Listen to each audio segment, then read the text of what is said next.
Hier in het sterkste radiel maar je de inwoners weer stemmen op 18 maart voor de gemeenteraadsverkiezingen. Maar libbert het wollen een beetje?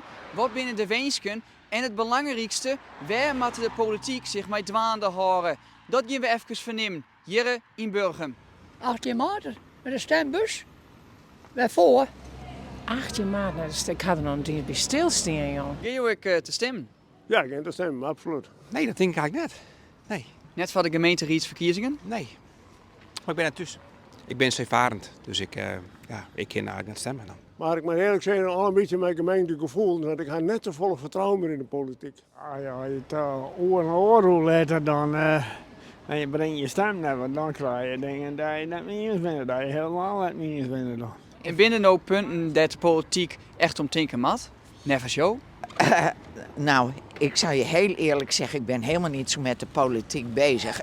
Nou, ik denk wel asielbeleid. Ik denk dat er vooral veiligheid nummer 1 zit. Gewoon politie of gewoon handhaving, zeg maar. Hè? Ja. Dat wat beter moet gebeuren, of meer. Die biovergister in Samaar.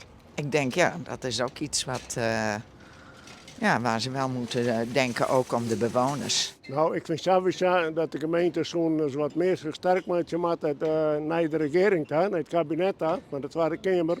Maar die gooien alles maar hoe de morgen en de gemeente moet zijn kont er maar mee redden. En dat vind ik dus helemaal mis. Hoe weet jou al zo goed dat jou daarop stemmen willen? Er zijn bepaalde partijen die dus bijvoorbeeld net stemd hebben of die het zin stemd hebben voor die biovergisters. Nou ja, dat is voor mij dan wel heel duidelijk.